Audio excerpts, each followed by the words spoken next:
নমস্কাৰ, সকলোকে পুনৰবাৰ স্বাগতম জনালোঁ। আজি আমি আলোচনা কৰিবলৈ লৈছোঁ অসম দক্ষতা বিশ্ববিদ্যালয়ত খালী হোৱা কেইটামান শিক্ষক পদৰ সম্পৰ্কত। এই পদসমূহৰ বাবে কোনো ধৰণৰ এক্সাম অনুষ্ঠিত নহয়। আপোনালোকে পদসমূহৰ বাবে ইণ্টাৰভিউ দিবলৈ গ'লেই হ'ল।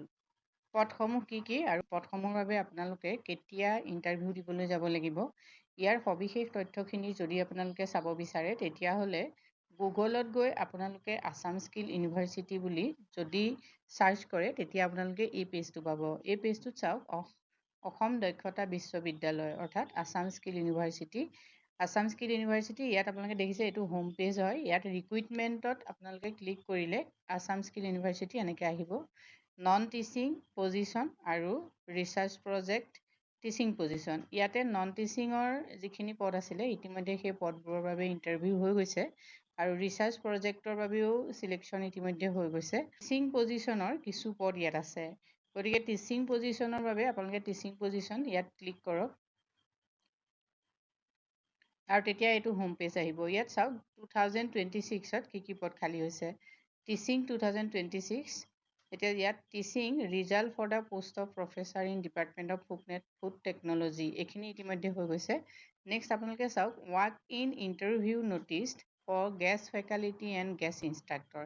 নিউ লিখা আছে দেখিছে, পষ্টেড অন 9 জুলাই অৰ্থাৎ 9 জুলাইত এই ইণ্টাৰভিউৰ বাবে বিজ্ঞাপনটো প্ৰকাশ হৈছে। গতিকে আপোনালোকে ইয়াত ক্লিক কৰক।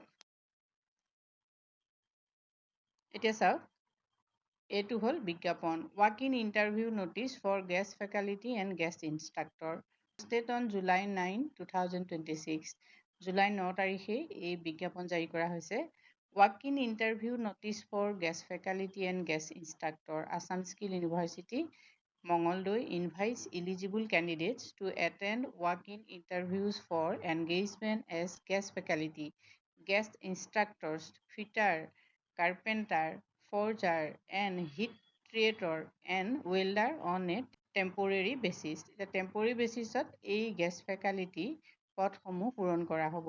ইয়াৰ কোনটো পদৰ বাবে কেতিয়া ইণ্টাৰভিউ আছে সেই সম্পৰ্কত যদি সবিশেষ আপোনালোকে জানিব খোজে তেতিয়াহ'লে walk in interview notice for the department of civil engineering, civil ইঞ্জিনিয়াৰিঙৰ হয়, তেতিয়াহ'লে আপোনালোকে ইয়াত ক্লিক কৰক। ক্লিক হিয়েৰ, ইয়াত ক্লিক কৰক। এতিয়া চাওক এইখন নটিচ, সম্পূৰ্ণ নটিচখন ইয়াত আপোনালোকৰ দিয়া আছে। ইয়াত চাওক অসম দক্ষতা বিশ্ববিদ্যালয় detail walk in interview notice, এইখন হ'ল ইণ্টাৰভিউ নটিচ। এতিয়া পদটো কি হ'ল চাওক, guest faculty civil engineering. Civil ইঞ্জিনিয়াৰিঙৰ কোৱালিফিকেশ্যন হ'ব লাগিব ME, MTech, integrated MTech in civil engineering, geotechnical engineering, water resource engineering, structural engineering, transportation engineering, environmental engineering বা construction technology and management, any other relevant branches in civil engineering. অৰ্থাৎ ইঞ্জিনিয়াৰিঙৰ guest ফেকালিটিৰ ইয়াত পদ আছে দুটা। Interview date হ'ল 23/7/2026, অৰ্থাৎ 23 জুলাইত আপোনালোকৰ ইণ্টাৰভিউ হ'ব আৰু এই পদসমূহ 5 মাহৰ বাবে হয়। 10টা বজাত আপোনালোক উপস্থিত হ'বগৈ লাগিব। মঙলদৈ যিটো আছাম স্কিল ইউনিভাৰ্চিটিৰ কেম্পাছ তাতে ইণ্টাৰভিউ হ'ব। আপোনালোকে 23/7/2026ত 26 তাৰিখে 10 বজাত ইণ্টাৰভিউত পাবগৈ লাগিব।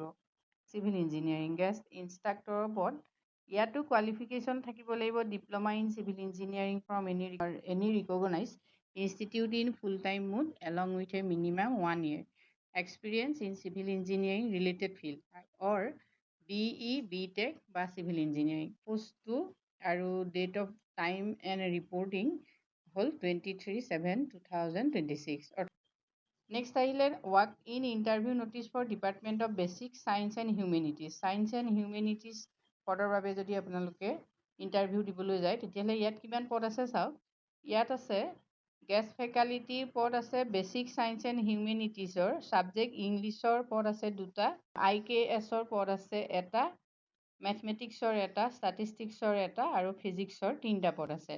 এতিয়া ইয়াত কোৱালিফিকেশ্যনখিনি চাওক। ইংলিছ ছাবজেক্টৰ বাবে MA ইন ELT, IKS ছাবজেক্টৰ বাবে MA ছ'চিয়লজিত হ'লে তোমালোক যাব পাৰিবা। ইয়াত নেট স্লেট PhD থাকিব লাগিব আৰু পদ আছে 1টা। নেক্সট মেথমেটিক্সৰ MSc মেথমেটিক্স হ'ব লাগিব আৰু নেট স্লেট PhD কিবা এটা থাকিলে তোমালোকে ইণ্টাৰভিউ দিব পাৰিবা, 1টা পদ আছে। আৰু ষ্টেটিষ্টিক্সৰ ইয়াত MSc হ'ব লাগিব, একে নেট স্লেট, আৰু ফিজিক্সৰ একে MSc নেট স্লেট PhD কিবা এটা থাকিলে তোমালোকে ইণ্টাৰভিউলৈ যাব পাৰা। এতিয়া এই পদবিলাকৰ বাবে ইণ্টাৰভিউ হ'ব 21/7/2024 আৰু পদসমূহ 5 মাহৰ বাবে হয়। ইয়াত বেচিক ছায়েন্সৰ কেমেষ্ট্ৰি এটা পদ আছে, একে MSc হ'ব লাগিব, তেতিয়া তোমালোকে এই পদটোৰ বাবে ইণ্টাৰভিউলৈ যাব পাৰিবা। এটা পদ আছে আৰু 27/7/2024 ইণ্টাৰভিউ হ'ব। মানে ইলেক্ট্ৰনিক্সৰ যদি তোমালোক কোনোবা আছা তেতিয়াহ'লে তোমালোকে ইয়াত ইয়াত ক্লিক কৰিলে তোমালোকে গম পাবা ইয়াত পদ কিমান আছে। ইলেক্ট্ৰনিক্সৰ ইয়াত পদ কিমান আছে তোমালোকে চোৱা। ইয়াত ইলেক্ট্ৰনিক্সৰ আছে 2টা পদ, গেষ্ট ফেকালিটি আৰু গেষ্ট ইনষ্ট্ৰাক্টৰৰ এটা পদ আছে। ইয়াতো MTech আৰু BTech লাগিব। যদি তোমালোকে এই ইণ্টাৰভিউ দিব বিচাৰা তেতিয়াহ'লে 22 তাৰিখে এই ইণ্টাৰভিউ হ'ব আৰু পদসমূহ একে 5 মাহৰ বাবে। নেক্সট আহিলে walk in interview notice for the department of tourism. এতিয়া টুৰিজিম ডিপাৰ্টমেণ্টৰ বাবে কেতিয়া ইণ্টাৰভিউ হ'ব তোমালোকে চোৱা। টুৰিজিম ডিপাৰ্টমেণ্টত মাত্ৰ পদ 2টা আছে, গেষ্ট ফেকালিটিজৰ পদ হয়। ইয়াত 22/7/2024 এইটো ইণ্টাৰভিউ হ'ব।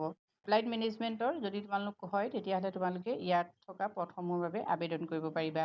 এতিয়া ইয়াত পদ কিমান আছে তোমালোকে চাই লোৱা। এপ্লাইড মেনেজমেণ্টৰ পদ আছে 2টা আৰু নাম্বাৰ অফ গেষ্ট ফেকালিটিৰ পদ হয়। গতিকে এই পদসমূহৰ বাবে 27/7/2024 ইণ্টাৰভিউ হ'ব। এতিয়া এই পদসমূহৰ বাবে যিহেতু তোমালোকে এপ্লাই কৰিব লাগিব, এপ্লিকেশ্যন ফৰ্ম এখন তোমালোকৰ লাগিব। সেই এপ্লিকেশ্যন ফৰ্মখন তোমালোকে ইয়াতে পাবা। এইখন চোৱা, application form for senior instructor. যদি তোমালোকে ছিনিয়ৰ ইনষ্ট্ৰাক্টৰৰ বাবে এপ্লাই কৰিব বিচাৰা তেতিয়াহ'লে ক্লিক হিয়েৰ, ইয়াত ক্লিক কৰিলে এপ্লিকেশ্যন ফৰ্মখন পাবা। Next application form for guest faculty, guest ফেকালিটিৰ বাবে তোমালোকে ইয়াত ক্লিক কৰিব লাগিব। Next walk in interview notice for the department of mechanical engineer. এতিয়া মেকানিকেল ইঞ্জিনিয়াৰিঙৰ যদি কোনোবা আছা তেতিয়াহ'লে তোমালোকে ইয়াত ক্লিক কৰা। মেকানিকেল ইঞ্জিনিয়াৰিঙৰ পদ ইয়াত কিমান আছে তোমালোকে চোৱা। ইনষ্ট্ৰাক্টৰৰ ডিপ্ল'মা বা BTech ইন মেকানিকেল প্ৰডাকশ্যনত থাকিব লাগিব আৰু ইয়াত 2টা পদ আছে। 27 তাৰিখে হ'ব তোমালোকৰ ইণ্টাৰভিউ।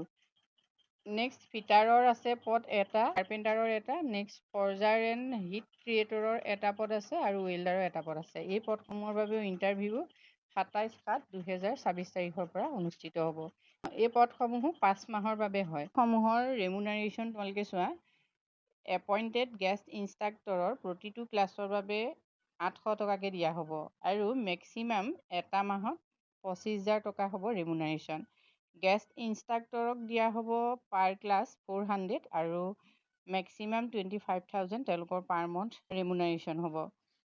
পদসমূহৰ বাবে তোমালোকে ইণ্টাৰভিউ দিব বিচাৰা তেতিয়াহ'লে নিৰ্দিষ্ট দিনত ইণ্টাৰভিউলৈ যাব লাগিব আৰু তোমালোকৰ চাৰ্টিফিকেট বা ডকুমেণ্টছ সকলো লগত লৈ যাব লাগিব। আজিলৈ ইমানেই, ধন্যবাদ।